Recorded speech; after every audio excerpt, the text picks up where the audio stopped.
안녕하세요. 자, 이제 우리 행정사 12회죠, 그죠? 그래서, 긴 항해를 이제 시작하려고 합니다. 그러니까 오늘 이제 행정학, 그리고 내일 이제 행정법, 그 다음에 이제 민법, 다음 주죠. 다음 주 이렇게 개강해 나가면은, 쭉 이제 시작이 이제 스타트가 되는데, 작년보다 저희들은 한 주 정도 좀 빠른 편이에요. 그래서 뭐 크게 차이 나지는 않아요. 근데 이제 문제는 이제 이런 거죠. 공부하는 수험생들이 자꾸 증가하고 있고, 전체적으로 시간의 경감에 따라서 난이도라든가 또 이런 파트가 같이 증가하고 있어갖고, 이런 부분이 참 어려운 부분인 것 같아요. 그러니까 공부란 게, 물론 오래 쌓이면 쌓일수록 더 잘한 건 맞겠지만은, 그러나 시험은 시험 치고 나면 항상 리셋돼요. 뭐든지 시험 치고 나면요, 뭐 많이 안다 싶어도 다시 또 초기화돼갖고, 원점에서 또 시작하거든요. 그래서, 새로 하신 분도 있고 또 기존 하셨다가 또 좀 상처 안고 다시 또 출발하신 분도 있고 이렇게 될 텐데 그런 거 저런 거 다 잊어버리고 지금부터 이제 완전히 제로 베이스에서 이제 시작한다 이렇게 좀 생각하시고 들어가면 될 것 같습니다. OT 할 때 기본적으로 좀 어느 정도 말씀드린 게 있어갖고 사실 오늘은 이제 본 수업 좀 바로 들어가면 되긴 되는데 그 전에 이제 그래도 강의 진행이라든지 시험 문제 이런 거에 대해서 좀 이제 먼저 좀 말씀 좀 드리고 가도록 할게요. 이 첫 번째는 이제 강좌 일정에 대한 얘기 하는데, 이거는 우리가 지금 강의 계획서 있잖아요. 이거 보면서 제가 좀 말씀드릴게요. 그래서 강의 계획서에 있는 거 보시면 되는데요. 여기 보면은, 1순환이 있고, 1순환, 보통 신림동 스타일이라고 보통 표현해요. 신림동 스타일 이렇게 표현해요. 1순환, 2순환 이렇게 보통 얘기하는데, 1단계 속한 것이 이제 기본 강의인데요. 지금 이제 단계별 일정에 대한 얘기를 좀 먼저 할 거예요. 이거 하고, 그 다음에 이제 뭐 시험 과목으로서 행정하게 한 게 어떤 거냐 이런 거 좀 아주 좀 간략하게 얘기하고요. 그 다음에 이제 영역별 출제 경향, 이게 단원별로 분포도를 얘기한 거예요. 분포도를 좀 얘기할 거고요. 그 다음에 객관식 문제라는 것은 기본적으로 문제를 만들 때 패턴이나 유형이 있어요. 그 유형을 좀 빨리 캐치하면은 공부할 때도 그걸 먼저 인지하고 공부하면 좀 빨라지거든요. 그러니까 시험 문제가 이런 방식으로 나온다라는 걸 먼저 사전에 좀 알면은 실제 우리가 공부할 때는 좀 쉬워진단 말이에요. 자, 그래서 이런 내용을 이제 먼저 1시간 정도 말씀드릴게요. 그리고 나서 이제 기본 수업 들어가는데 그 전에 이제 교재가 나가야 되는데 지금 교재가 좀 제때 안 나갔고 한 주 정도 좀 딜레이 돼서 이거 좀 양해 좀 구할게요. 그래서 현재 우리가 교재는 행정학, 민법, 총칙, 행정법 다 똑같습니다. 교재는 이제 기본서하고요. 그 다음에 핵심 정리집, 보통 요약집이라고 표현하죠. 그리고 또 하나가 기출서, 이렇게 기출문제, 이 세 파트예요. 세 파트인데 기출문제집은 요거만 플러스 알파가 좀 필요합니다. 이건 이제 단계별로 이게 좀 진행된 과정에서 좀 말씀드릴 텐데 지금 우리가 이제 보고자 한 거는 여기입니다. 그래서 2013년 10월부터 12월 달까지 12회, 12회입니다. 그러니까 12회니까 3시간이니까 36시간 수업이거든요.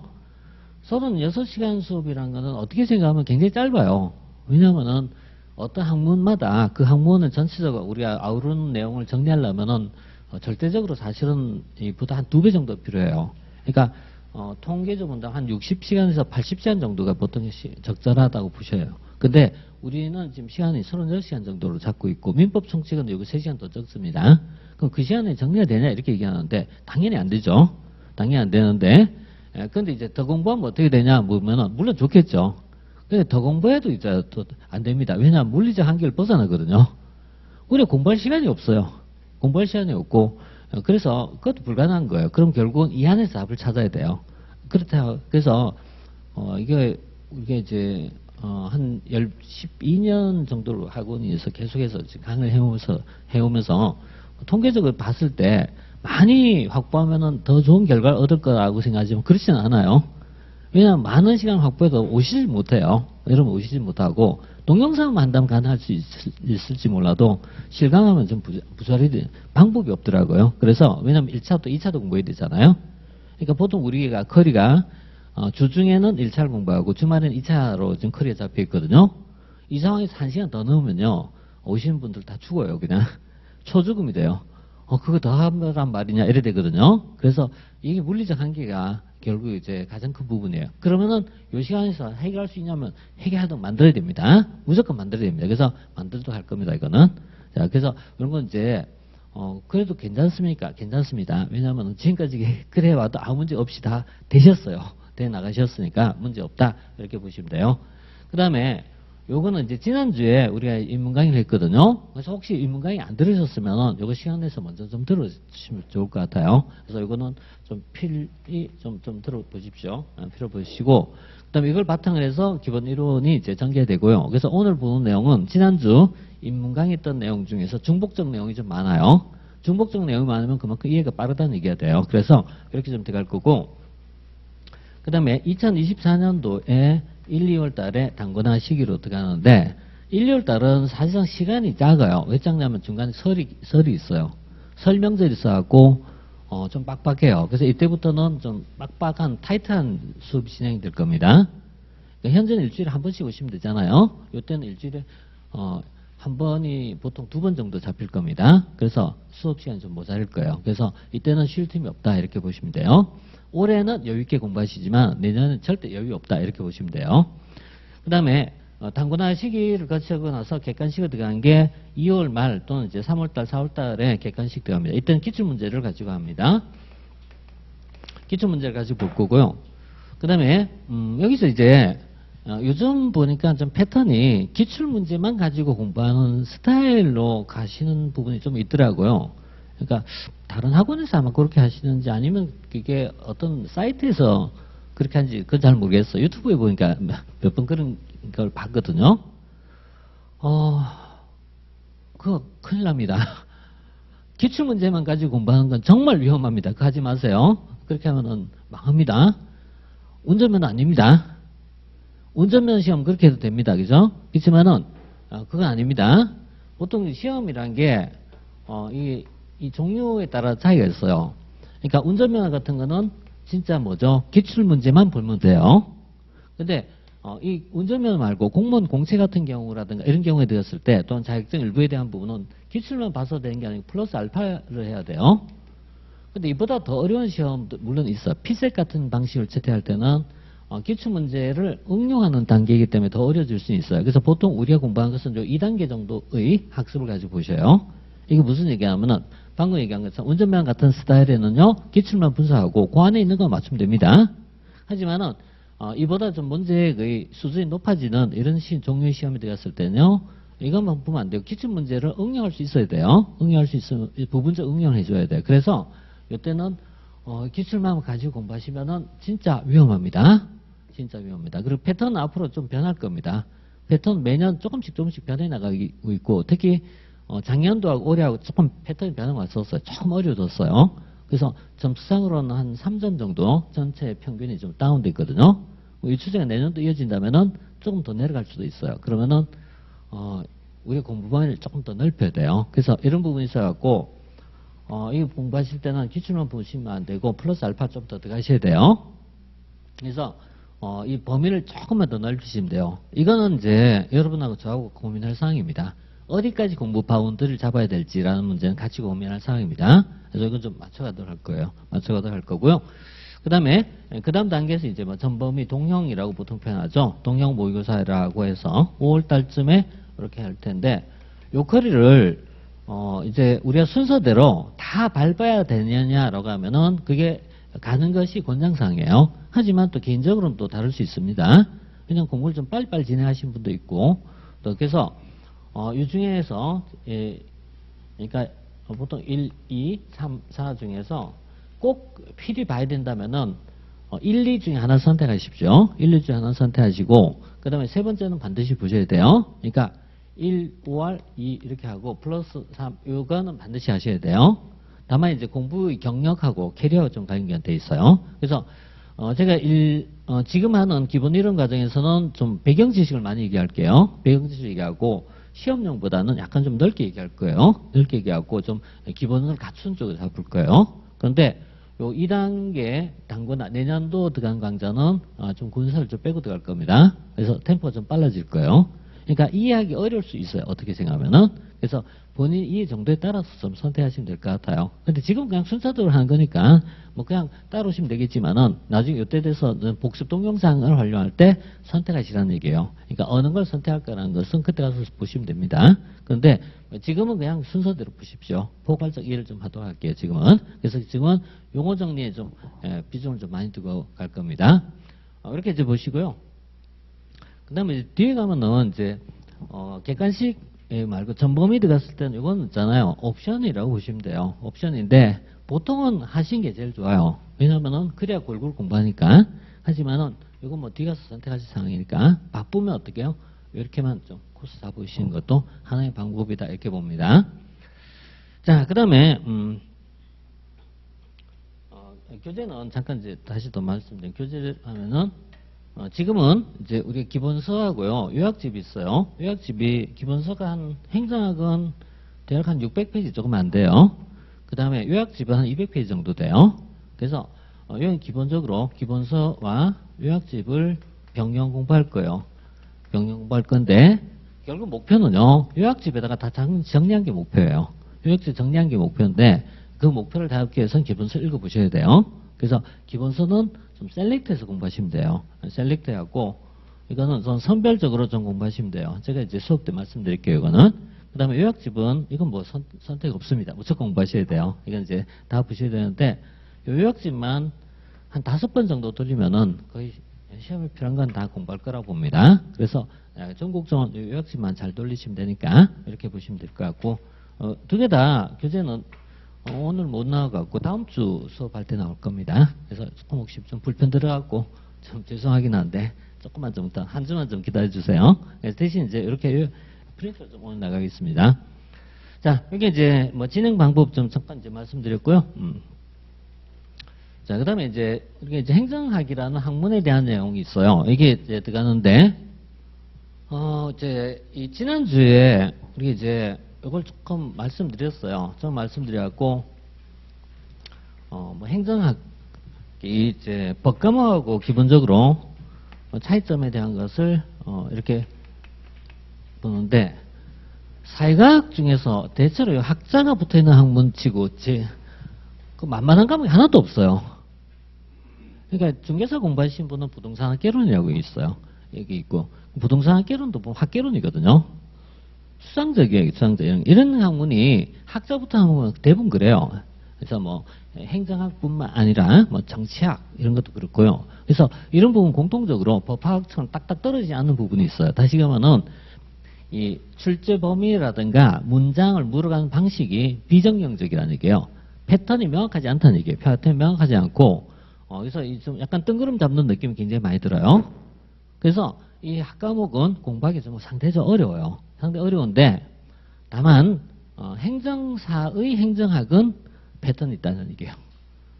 그러니까 이게 뭐냐면 일반직 공무원하고 이제 기본 차이점이라고 보시면 돼요. 그래서 우리 이제 공무원 시험에서 일반직 공무원이 있어요. 일반직 공무원에서 행정학과 행정사의 행정학은 좀 다르다 이렇게 보시면 돼요. 좀 다르다. 그러니까 이걸 좀 중요한 부분을 좀 우리가 구분해서 공부하셔야 돼요. 왜냐하면 이거 범위를 잘못 잡으면은 굉장히 많아요.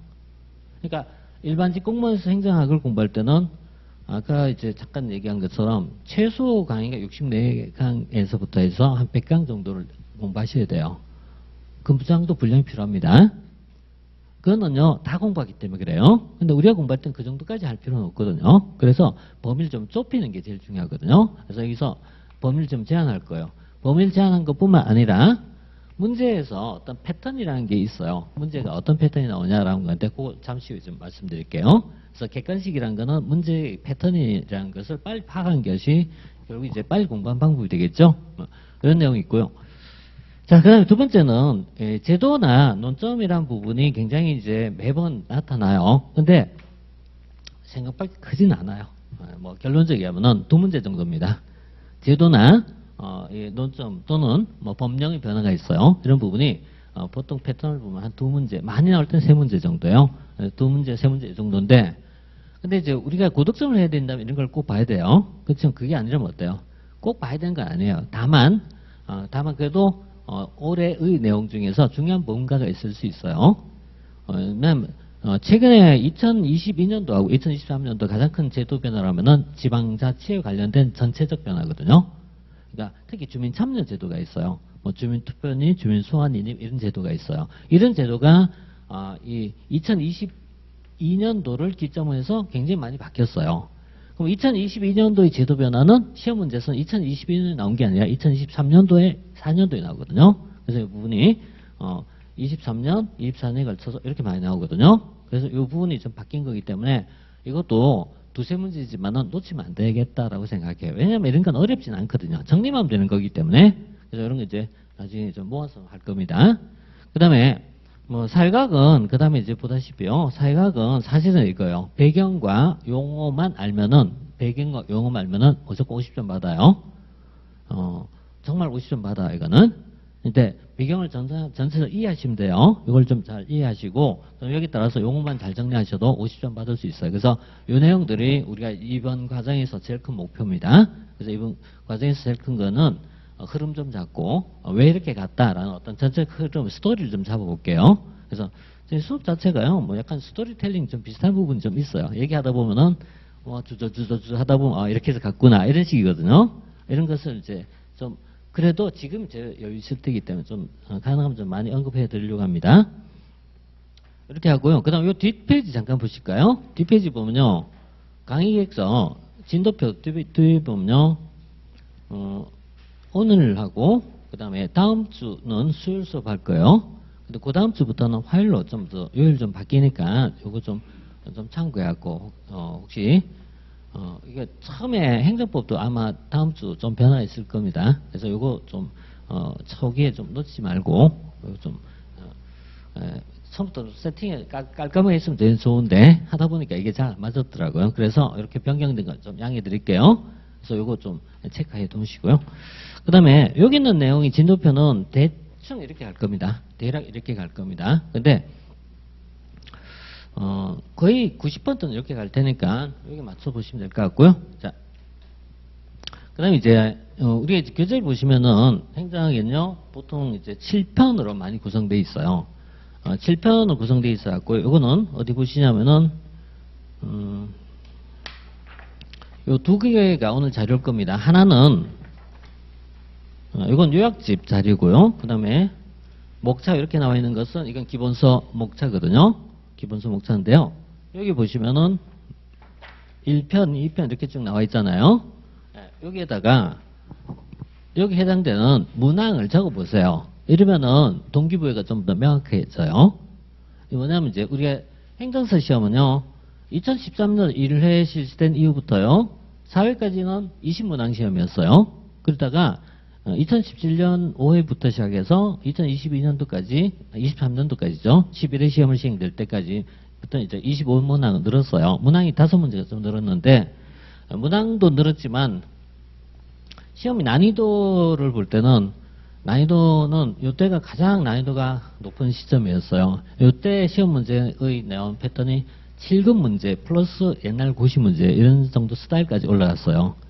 굉장히 점수가 이제 많이 떨어졌던 시기예요. 그래서 이런 식이 있었는데 지금은 좀 많이 안정화되어 있어요. 그래서 현재는 딱 지금 시험 문제가 딱 양극화되어 있어요. 웬만큼 공부하면 풀 수 있는 문제, 60점 받을 수 있는 문제 이게 대부분 차지해요.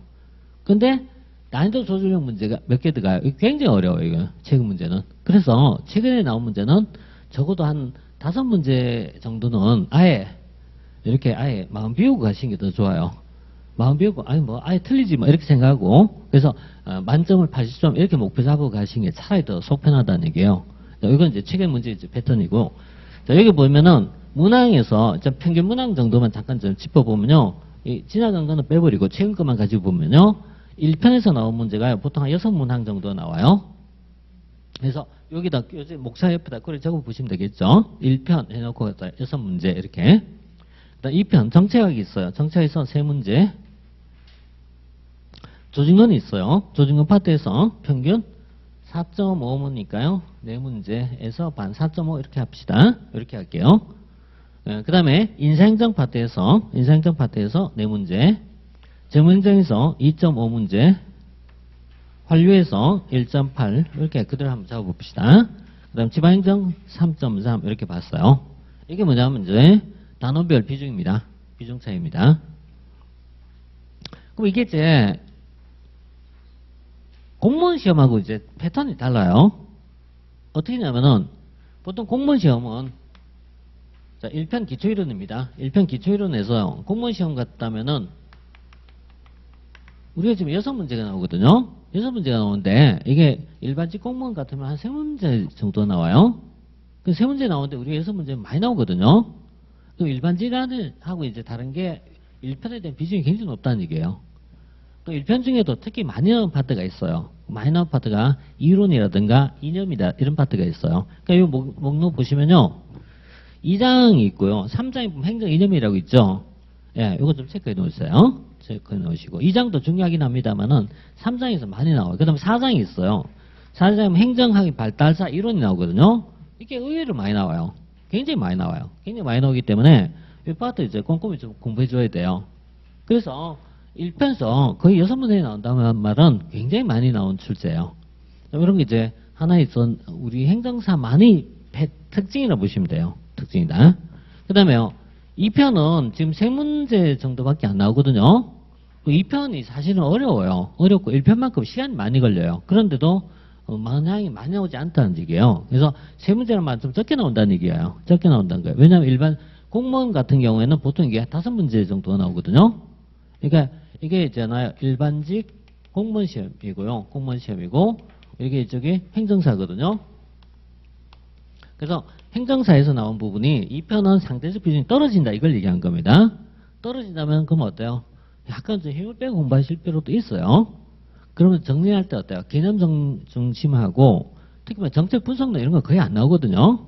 거의 안 나오기 때문에 이런 건 이제 나중에 이제 좀 참고할 사항이면 물론 이런 거 반영해서 수업할 거예요. 수업할 때 그래서 패턴을 좀 반영해서 들어갈 테니까 그래 보시면 되겠고요. 그다음 3편부터는 일반직 공무원하고 패턴이 같아져요. 여기서부터는 그 패턴이 차이가 별로 없어요. 그래서 이거는 중요한 거 많이 나오고 덜 중요한 거 덜 나오고 이게 패턴이 거의 일반적 패턴을 가지고 있어요. 그래서 3편에서부터 보시다시피 4.5문항 이렇게 나와 있는데 공무원도 한 4문제 정도 나오거든요. 그러니까 큰 차이가 없습니다. 그 다음에 인사행정 파트가요. 4편 인사행정 파트가요. 4문제죠. 4문제인데 이것도 이제 평균적 분포도를 가져요. 그리고 5편도 평균적 분포도가 이제 재미난 게 6편 환류란 파트가 있어요. 6편 환류가 의외로 많이 나와요. 2문제 정도 나오니까 이게 의외로 많이 나와요. 왜냐하면은 6편 같은 것은 일반직 공무원은요 0.5문제 정도가 출제가 돼요. 0.5문제 출제되는데 지금 우리는 1.8문제가 나오고 있거든요. 이 말은 이제 많이 나와요. 그럼 왜 많이 나오냐 이유가 있어요. 여기 보면 옴부즈만이라는 걸 공부를 해요. 옴부즈만이라는 파트가 이게 많이 나와요. 그래서 이게 거의 빠짐없이 나와요. 이거는 행정사의 특성이라 보셔야 돼요. 그래서 민원 옴부즈만에 대한 부분에서 현재 우리는 국민권익위원회가 있거든요. 그러니까 국민권익위원회에 대한 기능이라든가 이걸 가지고 설명하기 때문에 이런 부분이 좀 많이 반영되어 있어요. 그래서 이런 게 이제 하나의 이제 특징이다 이렇게 봐요. 그 다음에 지방행정까지 뭐 전체 보면 골고루 나옵니다. 자, 우리 공부할 때는요 단원을 빼고 공부하지 마세요. 이건 절대 하면 안 돼요. 시간이 모자린다. 그리고 나는 재무행정 재미가 없다. 하고 싶지 않다. 빼버리겠다. 그럼 안 돼요. 이렇게 하면 안 되고 재무행정을 빼지 말고 재무행정 파트 중에서 뭘 뺄까 하는 걸 다시 골라야 돼요. 그러니까 진짜 있잖아요. 시간이 없다 이러면은 그냥 개별적으로 오세요. 제가 단어를 집어드릴게요. 그렇지만은 아직은 그럴 때가 아닙니다. 아직은 그럴 때가 아니고 지금은 어때요? 포괄적으로 쭉 다 공부하셔야 돼요. 지금은. 그러다가 내년도 나오면서부터요.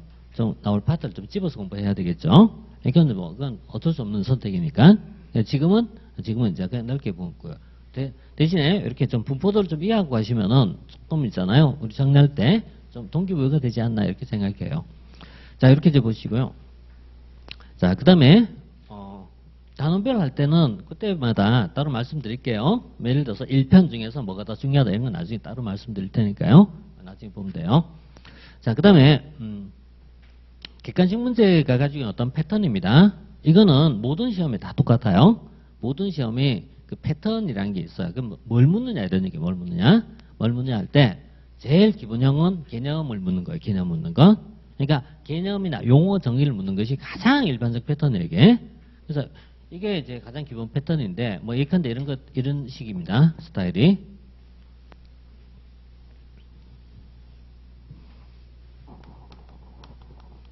개념이란 건요, 보통 우리가 사회과학은 용어와 용어 싸움이라고 하거든요. 용어 싸움인데, 용어에 따른 개념적 정의가 있어요. 개념적 정의가 있어요. 그럼 이게 뭐냐? 이거 묻는 거거든요. 묻는 거예요. 그러니까 묻는 거니까 이게 뭔지를 알아야 되잖아요. 예를 들어서 공유지 비극이 뭐냐 이런 얘기예요. 공유지 비극이 행정에서 의미가 있으니까 이렇게 나오겠지, 그죠? 그러니까 공유지 비극이란 말이 상대 굉장히 중요한 부분 중에 하나요. 우리가 공유제라는 게 있어요. 공유제 또는 공유지가 있어요. 공유지의 상대적 표현이 있어요. 공유지 상대적 표현은요, 공유의 상대 개념이에요. 공유의 상대는요, 뭐겠습니까? 예, 사유가 되는 거예요, 사유. 공유의 상대 말은요, 사유가 되는 거예요, 사유. 그러니까 공유란 말을 이렇게 쓰는 경우도 있고요. 또는 공유를 이렇게 쓰기도 해요. 이렇게 쓰면 혹시 민법 공부하시면은 공유, 총유, 합류라는 걸 공부하게 돼요. 그때 공유란 말은 법적 용어이기 때문에 똑같진 않아요. 하지만은 유사한 의미를 가져요. 유사한 의미를 가지는데, 일단 사유의 상대적 표현은 뭐예요? 공유가 돼요. 사유란 거는 내 겁니다. 내 거니까 어때요? 소유권이 명확하다, 불명확하다? 명확하다는 얘기예요. 그러니까 얘는 소유권이 굉장히 명확해요. 명확한데 비하여 공유지는 소유권 자체가 어때요? 불명확하단 말이죠. 그럼 소유권이 불명확하면은, 소유권이 명확한 거 달리 불명확하면 관리가 잘 된다, 안 된다? 예. 얘는 관리가 되지만은 이건 관리가 안 된다는 얘기예요. 그래서 소유권이 불명하다 보니까 관리가 잘 안 돼요. 그래서 공유제나 공유지는 기본적으로 어때요? 빨리 소멸되거나 훼손되거나 멸실되거나 고갈될 수가 있어요. 이걸 공유지 비극이라고 보거든요. 그러니까 우리 사회에서 많은 있잖아요. 공유제적 성격을 가진 것은 거의 됩니다. 이런 성격을 가져요. 예를 들어서 동네 놀이터 빨리 망가집니다. 또는요, 등산하다 보면은 거기 있는 체육시설 관리 안 하면 금방 망가집니다. 그래서 그런 체육시설 같은 걸 보통 동호인들이 요즘 많이 관리를 해요. 동호인들 관리하고 동호인들이 자기들이 회원들을 통해서 관리하고 대신 어때요? 약간 규칙을 만들어요. 규칙을 만들어서 여기 들어오신 분들은 뭐 이런 거 하지 맙시다. 이렇게 한단 말이에요. 그 규칙을 가지고 보통 많이 운영하고 있어요. 그러면 어때요? 상대적으로 좀 더 오래 쓸 수가 있습니다. 이게 뭐죠? 공유지구에 대한 대처 방안입니다. 이런 것이 결국은요, 우리가 이제 행정에서 의미가 있단 말이죠. 그러니까 사회에서 공유제적 성격을 가진 건 뭐가 필요하다? 관리를 해야 된다. 이걸 얘기한 거예요, 이게. 그래서 이거를, 나머지 이런 건 나머지 어때요? 문장을 이제 우리가 공부하면서 자꾸 패턴을 넓혀서 주면 돼요. 그래서 문장 읽으면서 독해력을 자꾸 만들어줘야 돼요. 그래서 공적 극대화, 사적 극대화, 공적 극대화를 파괴하. 이게 무슨, 나의 이익을 추구한 것이 모두 이익을 파괴한다는 얘기예요. 그래서 개인의 이익의 극대화가 모두 이익을 파괴한다. 이렇게 얘기하거든요. 그래서 이런 게 구성 모두가 공멸한다. 또는 황폐화된다. 이렇게 본 겁니다. 그 다음에 그 결과 뭐가 필요하죠? 이게 필요하단 말이에요. 정부의 규제나 개입이 필요하다. 이런 얘기할게. 내버려두면 안 된다. 이런 얘기하는 거죠. 이렇게 보고요. 무임승차 상반된 이론으로서 오우치가 제안했다. 이렇게 들어가는데요. 무임승차라는 게 있어요. 무임승차는 우리가 그냥 상식적으로 표현하면 어때요? 공짜로 차 타는 거 아니겠습니까? 그러니까 공유지 비극은 무임승차에서 비롯된 성격이 굉장히 강해요. 이걸 좀 전문 용어 쓰면 다음에 비배제성이라고 부르거든요. 지금 비배제성을 개념을 안 익혀도 돼요. 하지만 나중에 알아야 돼요. 그러니까 지금은 무임승차의 문제와 관련된 이론이 이렇게 보시면 돼요. 관련됐다. 왜? 공짜로 이용한다는 얘기예요. 공유지에 있는 것들은 어때요? 공짜로 이용한다 이런 얘기죠. 이런 게 이제 차이입니다. 그래서 이 상반되냐 말이 틀렸거든요. 자, 이런 식으로 풀어가는데 이런 게 개념 정의하는 거예요. 근데 이런 파트는 특히 많은 부분이 4편 인사행정하고요. 5편 재무행정 파트는 다 용어 싸움이에요. 이거는 전부 용어예요. 예산논의나 파트가 있어요. 예산논의나 파트를 우리가 뭐 아주 자세히 정부 예산을 다 이해할 필요는 없어요. 다만 이걸 구성하고 있는 용어가 나오거든요. 그래서 뭐 준예산이란, 수정예산이란, 추가경정예산 이렇게 용어가 나오거든요. 이런 거 용어 풀어가는 거예요. 이런 거는. 그러니까 용어 정리하니까 이쪽 파트에서 어때요? 이런 개념적 정의 문제가 제일 많이 나와요. 이게. 근데 보통 공부하면 이렇게 제일 쉬운 거예요. 싫으신 거야. 왜냐면 이거 머리 쓸 필요가 없거든요. 그냥 머리 쓰면 안다 모른다 이것만 있거든요. 이런 거 아주 쉬운 거예요. 그래서 이런 거는 빈출된 파트만 자꾸 반복적으로 보면 충분히 맞출 수 있습니다. 자, 이렇게 보시고요. 그래서 뭐 이런 패턴이 우리 이제 개념을 정의하는 대표적 문제다 이렇게 봅니다. 자, 이런 내용은 보통 한 이 위에도 2번 정도 보면은 기본적으로 맞출 가능성이 높아져요. 그리고 한 3번, 4번쯤 들어가면 그때부터는 어때요? 안정적으로 맞춰 들어갑니다. 자, 그 다음에 두 번째는요, 개념을 묻는다면 두 번째는요, 특징입니다, 특징. 특징, 특성, 이렇게 물어요. 특징, 특성. 이렇게 물었는데, 특성은요, 항상 어때요? 비교 개념이에요, 이것도. 비교 개념이라는 게, 아까 잠깐 우리 뭐냐면, 공유지를 봤잖아요? 그럼 공유지의 비교적 개념은 뭐다? 사유지거든요? 공유지, 사유지, 공유, 사유거든요? 그러니까, 비교하는 개념이거든요? 행정은, 비교의 단위가 있어요. 행정은 무엇하고 비교할까? 이런 문제예요. 행정은 역사적으로 본다면은 정치와 경영이라는 두 개의 틈바구니에서 발전해 왔어요. 역사적으로. 그래서 행정의 특징이 어쩌고저쩌고 모를 때 항상 비교 대상이 정치하고 비교하거나 경영하고 비교하는 겁니다. 그럼 어떻게 다르냐? 이런 얘기예요. 어떻게 다르냐? 그래서 행정과 경영은 어떻게 다르냐? 이런 얘기예요. 근데 이걸 그냥 상식적으로 생각하면 경영 기업이거든요. 행정은 정부죠. 그럼 정부와 기업의 차이점이 뭐냐 이런 얘기가 되거든요. 그럼 정부와 기업의 차이점은 뭐냐 물으면 이거는 우리 공부를 하지 않아도 어느 정도 알 수 있는 내용입니다. 그럼 당연히 차이가 있겠지. 차이가 있지. 뭐 예를 들어서 공익을 추구하거나 영리를 추구하거나 뭐 이런 차이 있지 않나 이런 얘기예요. 이런 걸 묻는 거거든요. 다만 기본적 내용을 공부할 때는 한 7, 80% 상식이에요. 그렇지만은 한 20, 30%는요 암기해야 될 게 있어요. 그런 거 암기를 해야지 나중에 어때? 명확히 구분이 되거든요.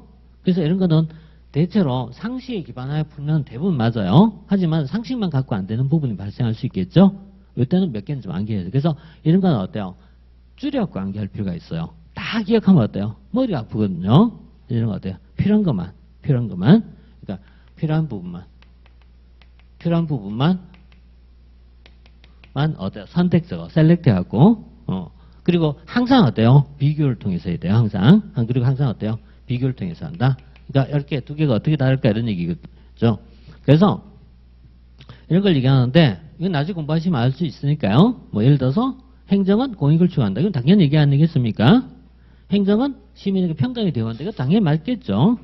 그 다음에 행정은 법에 의해서 신분 보장이 된다. 신분 보장 되겠죠. 오늘 공무원 선택한 이유는 이것 때문에 아닙니까? 행정 관리성이 강조된다. 이렇게 되어 있거든요. 관리라는 개념은 기업도 정부도 똑같아요. 이런 거 우리가 유사점이라고 부르거든요. 문제는 뭐죠? 차이점을 묻는 문제예요. 차이점이 안 쓰이는데요. 구분되는 이게 차이점입니다. 구분되는 이게 차이점. 그러니까 시험 문제에서 차이점 이렇게 묻는데 지금 이거는 유사점이거든요. 유사점. 그러면 이제 당연히 4번이 되는 거예요. 이런 식으로 풀어가는 것이 이제 특징 비교하는 문제예요. 이런 패턴이 이제 나타나고요.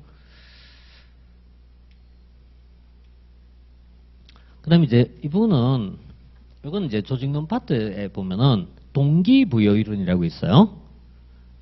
그래서 조직론을 공부하다 보면 동기부여 이론이 있는데요. 이 동기부여 이론에서, 지금 문제는 유형을 묻는 거예요. 유형이나 분류 또는 종류를 묻는 거예요. 가장 많은 거. 분류하는 겁니다. 분류하거나 종류하는 거. 이게 어떤 면에서는 요 두 개하고 같은 비중으로 가장 많이 나와요, 또. 그러니까, 유형이나 종류는, 이게, 예컨대, 우리가 정책을 공부하면은 정책의 종류라고 나와요. 정책의 유형이라고 나와요. 그 정책은 어떤 종류가 있습니까? 이렇게, 분배가 있고, 재분배가 있고, 교제가 있고, 이런 식으로 얘기를 해요. 그 다음 조직론을 공부하면은 조직의 종류가 나와요. 분류가 나와요. 그래서 민주법은 5개로 분류하고, 이런 식으로. 또는 기계적, 요기적 구조 이렇게 분류하거든요. 이렇게 분류를 해요. 이렇게 분류하는데 이런 식으로 분류하니까 너무 단순하거든요. 그래서 뒤에 가서는요. 이걸 5개로 더 확장을 시켜서 분류하거나 또는 7개로 더 확장을 시켜서 분류를 하게 돼요. 이게 다음에 우리가 민주법이나 대부분학자 이걸 더 넓게 공부를 해요. 근데 이렇게 발전해 가는데 이런 게 시험 문제에서 어때요? 가장 출제하기 좋단 말이에요, 이게. 그 다음에 인사행정에 가면 뭐죠? 공직의 분류라고 불러요. 공직의 분류책 이렇게 불러요. 재무행정에 가면요, 예산의 종류라고 표현해요. 이런 식으로 이제 찾아가거든요. 이게 전형적 스타일입니다. 그러면은 지금 보세요.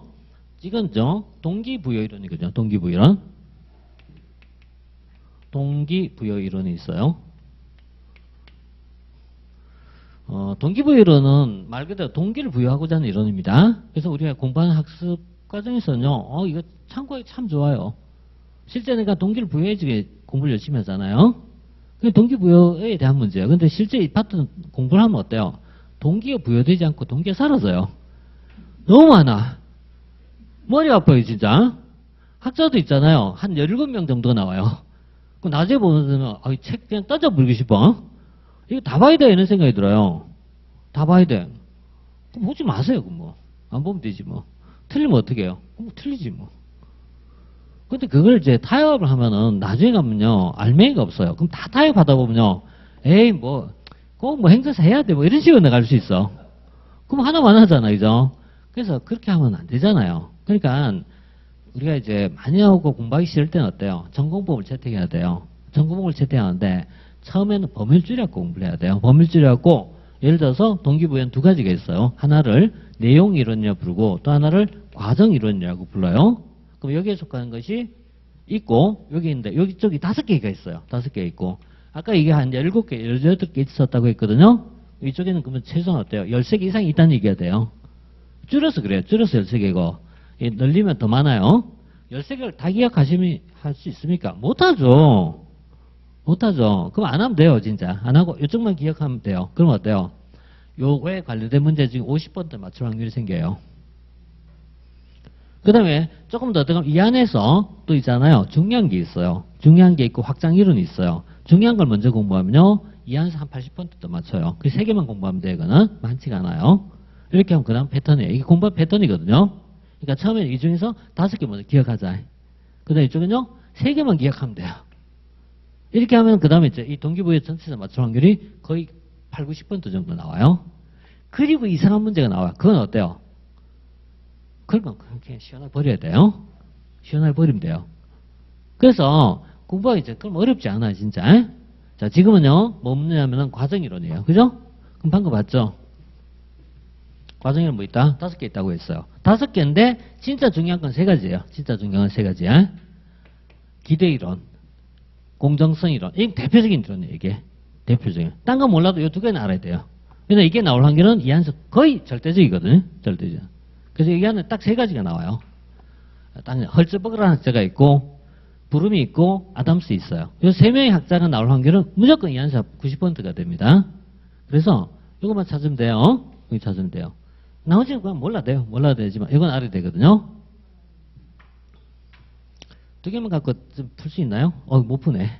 여기까지는 공통이고 뒤에 게 다르니까, 그죠? 그죠? 1번이 2번이 답이잖아요, 그죠?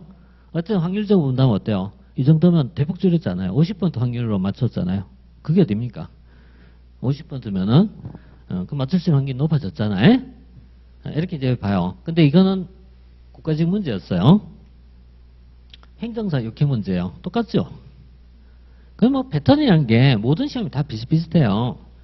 다만 행정사는 이제 공무원보다 하나가 어려워요. 오지선다요. 이게 사지선다는 찍으면 찍혀요. 오지선다는 안 찍혀요. 진짜 안 찍혀요. 딱 지금 다 피해가 희한해요, 이게. 그래서 이게 좀 어려워, 사실은. 그래서 행정사 시험이 쉬운 문제 아니에요, 진짜는. 진짜 쉬운 문제 아니에요. 쉬운 문제 아닌데, 근데 이런 문제는 쉬운 문제예요, 사실. 문제예요. 그러니까, 알아서 풀어보십시오. 알아서 풀어보십시오. 부름의 기대이론, 그죠? 그 다음에, 이건 대표적인 과정이론입니다. 1번입니다, 1번. 1번이고, 나머지는, 있다, 이렇게 하면 돼요. 있다. 맥클랜드, 몰라, 그런 사람도 있어, 이렇게 하면 돼요. 하지만은, 우리가 꼭 공부해야 될 사람은, 부름, 헐츠버그, 이런 사람 꼭 알아야 됩니다. 이런 꼭 알아야 돼. 이런 건 나중에 이제, 관련된 파트에서 말씀드릴게요. 자, 그 다음에 기본적으로 있잖아요. 행정학에만 나오는 스타일의 문제가 있어요. 행정학에만 나온 스타일이, 이거 맨 개념 정리 문제예요. 개념 정리나 용어 정리 문제인데, 우리가 용어 정리하다 보면 이런 거거든요.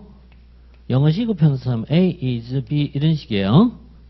이렇게 쓰는데 A는 B다 이런 얘기예요. 이런 식의 논리인데 이 B란 말을 쓰기도 한 B보다 C 이런 식으로 문장을 바꿔 쓸 때가 많아요. 그럼 이건 또 C보다 B 이렇게 나올 때가 되게 많아요. 행정학에만 나와 이거는. 이렇게 나와. 그래서 보다라는 말이 나오면요. 일단 답이 될 확률이 있잖아요. 적어도 80% 넘어가요. 모르겠다. 뭔 얘기인지 잘 모르겠다. 보다 나왔네. 그럼 이게 답할래. 그럼 답이에요. 그런 것도 답입니까? 그렇게 많이 물어요. 그렇게 많이 물어요. 진짜 많이 물어요. 그래서 이런 거는 참 기술적인 것도 좀 필요해요. 기술적인 것이. 법학에도 똑같습니다만은, 왜 법학에는 주로 절대표현을 많이 묻잖아요. 만, 이런 거 있잖아요. 만. 이런 거 있잖아요. 이렇게 물을 때, 그죠? 예. 그냥 뭐 절대적으로 꼭 뭐 이런 식으로 들어갈 때 있는데 그런 표현보다는 행정에서는 보다 이게 더 많이 물어요. A보다 B 이런 식으로 A보다 C 이런 식으로 이렇게 물어요. 자 이런 것이 나오고 물론 나중에 포지가 뭔지 내가 뭔지 또 알면 좋겠지 그죠? 이런 거 좀 아는 게 좋을 것 같아요. 왜냐면 이건 실제 뭐 특허라든지 인간 허가를 받고자 할 때는 이런 걸 좀 알면 좀 좋아요. 그러니까 정부에서 무슨 정책이 변화가 오거나 이런 건 어때요? 이해할 수 있는 토대가 돼요. 예. 그래서 규제란 파트가 사실은 행정사 업무에서 굉장히 중요한 부분이에요. 행정사가 고객과의 관계에서 어때요? 규제를 번역해주는 사람이 돼야 되잖아요. 그죠? 그러니까 변호사, 법무사는 어때요? 법원의 용어와 일반인들의 용어 사이를 연결한 거잖아요. 연결해서 이 사람이 뭐라고 얘기하는지를 해석해주는 사람이잖아요. 행정사는 똑같이 어때요? 행정기관에서 하는 행위를 해석해 주는 거잖아요. 해석해 주고 맞다 안 맞다 된다 안 된다 이걸 판정해 주는 사람이잖아요. 그러면은 정부의 정책이 뭐가 어떻게 흘러가는지 알아야 되잖아요. 그죠? 그래서 뭐 이런 것 좀 알면 아주 좋습니다. 그렇지만 시험용으로는 뭐 당장이 되는 게 중요하니까. 자 그다음에 이런 것도 마찬가지예요. 신제도주의란 이게 굉장히 어려운 영역 중에 하나인데 A보다 B 이렇게 돼 있어요. 보세요. 적절성의 논리, 결과성의 논리. 이걸 이해하려면요. 1시간 이상 필요합니다. 실질적으로, 그죠? 적절성의 논리가 뭔지, 결과성의 논리가 뭔지, 이런 걸 이해하기 되게 어려워요, 이게. 되게 어려운데, 좀 기술적으로 넘어갈 필요가 있다는 얘기, 이런 거는. 기술적으로 넘어갈 때 어때? 좀 이상하네. 이런 식이에요. 이상하네. 이렇게 보시면 돼요. 그 다음에 이건 뭐, 제도에 대한 부분이고요. 그 다음에 이제 하나만 더 볼게요. 하나 더 보면은, 이런 문제가요. 2018년도 6회 문제가 아까 제가 말씀드린 것처럼 가장 어려운 시험이라고 얘기했었는데 최근에도요. 올해 문제도 이런 문제가 한 몇 문제 정도 포함되어 있었습니다. 몇 문제 포함되어 있었는데 해석하는 시간이 필요해요. 행태론적 접근은 행정현상에 대한 이론의 맥락성. 맥락은 또 뭐지? 그치? 그 다음 또 상대성. 이게 또 뭐지? 이런 거예요. 그 다음에 체제론적 접근은 전체성보다는 A보다는 B 이런 식의 문장이 되어 있다. 그죠? 전체성보다는 부분 사이에서 부분과 전체 사이에서 부분의 일방적, 선형적 인관계. 야, 이것도 해석해야 되잖아요. 선형적 인과도 뭔지 알아야 되잖아요. 그 다음에 사회학적 신제주는 제도가 유사한 형태로 수렴된다. 이렇게 써요. 유사한 형태로 수렴된다. 이렇게 봐요. 이게 제도가 닮아가는 모습을 설명하는데 이걸 나중에 동형화라고 불러요. 이런 게. 이런 표현이 나오고요. 전통적인 법적 도역 접근은 제도가 일단 형성되면 일단 경로를 유지하겠다. 이런 거 있잖아요. 경로 의존성이라고 부르거든요. 이게 이제 역사적 신제주의 공부하면 이런 단어가 나와요. 그 다음에 합력 선택의 신제주의는 제도는 개인의 합력 선택의 일방적 결정 요인으로 보고 있다. 이렇게 돼 있어요. 그럼 이제 또 일방적 결정 요인은 또 뭐지? 이렇게. 그러니까 지금 한 문제를 풀기 위해서 알아야 될 용어가 있어요. 보시다시피 어때요? 여기 이제 한 보따리가 나와 있거든요. 이런 건 이제 나중에 선택하셔야 돼요. 내가 이런 문제를 접근할지 말지에 대해서 선택하셔야 돼요. 그런데 문제 뭐를 얘기하냐면요. 아까 제가 기출만 보면 안 된다 그 얘기를 말씀 몇 번 들었는데 6회 시험에 이런 스타일의 문제가 있잖아요. 절반을 차지해요. 그럼 6회 시험 문제 풀다 보면 사람들이 어때요? 문제 딱 풀면서 멘붕이 오는 거예요. 멘붕이면 쉬운 문제도 그다음 못 풀기 시작해요. 아니 어려운 문제는 둘째고 어려운 문제는 어차피 포기한 그럼 처음부터 1번 포기, 2번 포기, 3번 포기 뭐야 이거 이렇게 되는 거 이게. 그럼 나중에 이게 관성이 붙어요. 관성이 붙으면 어렵다. 그럼 쉬운 것도 어려워 보이기 시작해요. 그럼 그 다음에 목표를 어때요? 명과락을 찾게 돼요. 과락만 면하자 이렇게 들어간 거예요. 근데 마침 그게 행정항망이 이렇게 나왔으면 그래도 다행이죠. 그죠? 근데 여기서 만약에 숟가락을 얹어서 행정법도 이런 문제가 나왔다. 그럼 그때는 불안해지기 시작합니다. 굉장히 어렵잖아요. 이런 부분이 나올 수 있다는 가능성을 염두에 둬야 되거든요. 그래서 우리가 맞출 수 있는 문제가 있고 버릴 문제가 있겠지만 그 접경 있는 내용은 맞춰야 되는 거예요. 이게 무슨 얘기냐면 쉬운 문제, 아주 어려운 문제, 중간적 문제가 있잖아요. 여기까지 맞춰야 어쨌든 이제 우리가 다음 준비를 할 수 있잖아요. 그래서 어느 정도는 맞춰야 되는데 이런 문제까지 공부하시라는 얘기는 아니에요. 아니지만은 우리가 구분할 수 있는 노는 가져야 돼요. 아 이거는 내가 풀 수 있는 문제다. 못 풀 수 있는 문제다. 풀려고 노력한 문제다. 이거 구분해야 돼요. 그 구분하는 능력이 있어야지 어때요? 시간을 세이브할 수 있는 겁니다. 그래서 뭐 그런 얘기를 좀 말씀드리려고 했던 건데 그래서 이 시험 모의고사 패턴에 대한 건 이게 패턴이기 때문에 패턴을 잡는 거는 결국 이렇게 공부한 방향을 잡을 수 있다는 얘기가 되는 거예요. 그럼 이건 뭐죠? 다 지워버렸다. 그죠? 근데 기본적으로 그러면 어떻게 공부해야 되죠? 제일 먼저 용어와 개념을 정의해야 되겠지. 그죠? 그 다음에 분류하거나 유형하는 방법을 정리해야 되겠죠. 그죠? 그걸 얘기한 겁니다. 그래서 이걸 얘기한 건데. 자, 그래서 이런 거를 좀 약간 좀 익혀두실 필요가 있다라는 얘기죠. 자, 그래서 첫 번째 나온 것이죠. 자는 기본적으로 개념, 용어에 따른 개념적 정의. 이게 제일 쉬운 겁니다. 용어에 따라서 개념적 정의 묻는 거예요. 두 번째는 이 특징이나 특성을 물을 때 이런 문제예요. 그리고 세 번째는 분류하는 거. 이게 가장 많이 나온다고 얘기했습니다. 분류한다. 유형 찾는 거. 이렇게 봤던 거고요. 기타 뭐 용어 바꾸기라든지 기술적인 건 몇 개 좀 더 있었어요. 이런 거 좀 더 있었고 그 다음에 이제 난이도 조정 문제인데 뭐 이거는 버리더라도 어디까지 버릴까라는 것을 좀 선택해야 되기 때문에 문제를 일단 접해 보셔야 돼요. 그러니까 우리가 뭐 꼭 맞추지 않아도 한 대까지 해봐야 되거든요. 그래서 이런 건 좀 이렇게 이제 선별적으로 좀 공부해 줘야 돼요. 자, 이렇게 해갖고 전체적으로 좀 공부를 본 수업 들어가기 전에 한번 이런 스타일이 있다라는 걸 한번 좀 익히는 정도, 이 정도 이제 목표를 뒀습니다.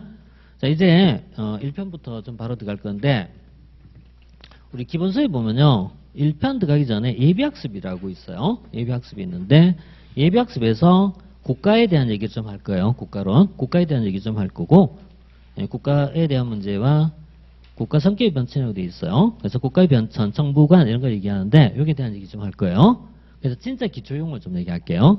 예를 들어서 뭐 이제 권력 분립이란 아주 뭐 기본적인 거, 입법부란, 행정부란, 대의제란 이런 용어적 정리 좀 내리고 할게요. 그거 내용 좀 할 테니까 요 예비학습부터 하나씩 나가도록 하겠습니다. 예, 잠깐 쉬었다 할게요.